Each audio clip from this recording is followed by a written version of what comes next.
আসসালামু আলাইকুম ওয়া রাহমাতুল্লাহি ওয়া বারাকাতুহু। আলহামদুলিল্লাহ নাহমাদুহু ওয়া নাস্তাঈনুহু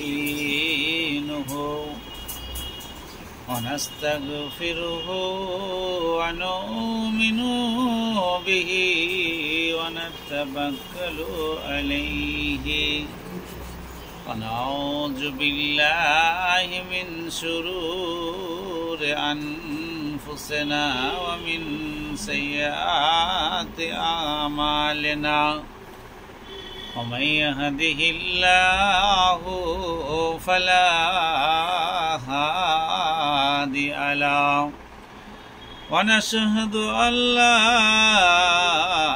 إله إلا الله ونشهد أن محمدا عبده ورسوله أما بعد أعوذ بالله من الشيطان الرجيم بسم الله الرحمن الرحيم هل أتاك حديث الغاشية وجوه يومئذ خاشعة عاملة ناصبة تصلى النار حامية تسقى عين آنية ليس لهم طعام إلا زري لا يسمن ولا يغني من جوع وجوه يومئذ نائمة لصائها راجعة في جنات عالية لا تسمع فيها لاغية فيها عين جارية فيها سرر مرفوعة وأكواب مبثوثة ونمارق مصفوفة وجربني مبسوسا أفلا ينظروا إلى الإبل كيف خلقت وإلى السماء كيف رفعت وإلى الجبال كيف نصبت وإلى الأرض كيف سطحت فذكر إنما أنت مذكر لست عليهم بمسيطر إلا ما تولى وكفر فيعذبه الله العذاب الأكبر إن إلينا إيابهم ثم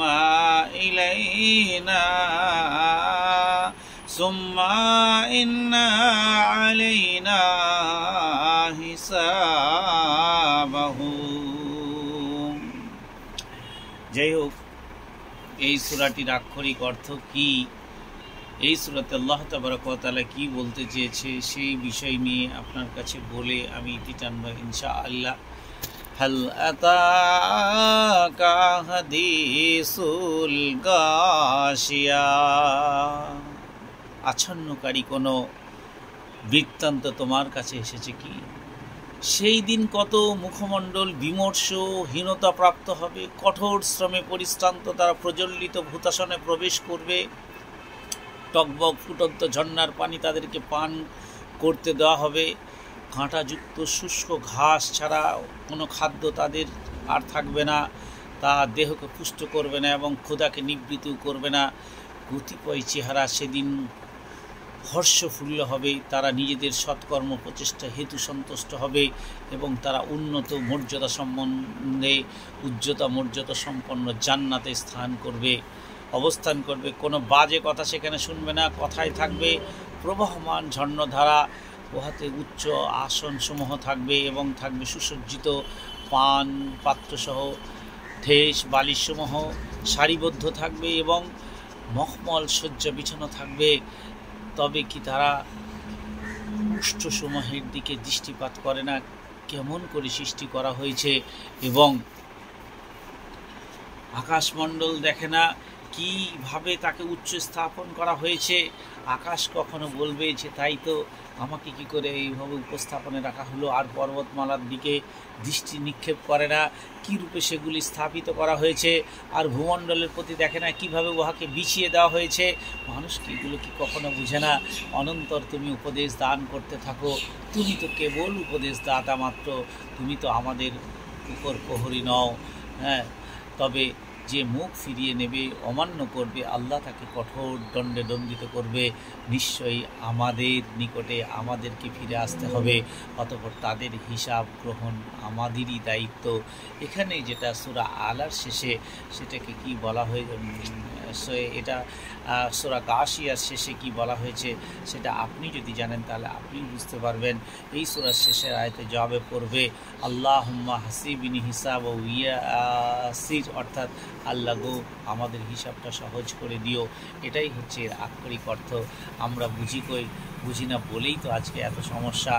যাই হোক, সূরা গাশিয়াতে হাল আতাকা হাদিসুল গাশিয়া উজুহু ইয়াওমাইজিন খাশিয়া, এই যে সূরা, এর আক্ষরিক অর্থ যদি আপনি বুঝতে পারেন তাহলে আপনার কী অবস্থা হবে আপনি নিজেই বুঝতে পারবেন। কারণ এখানে আল্লাহ তাবারক ওয়া তাআলা অনেক কিছু বুঝিয়েছেন, তাই বোঝানোর জন্যই আপনাকে এই ছোট্ট নিবৃত্তি আপনার সামনে প্রবেশ করে গেলাম। আসসালামু আলাইকুম ওয়া রাহমাতুল্লাহি ওয়া বারাকাতুহু।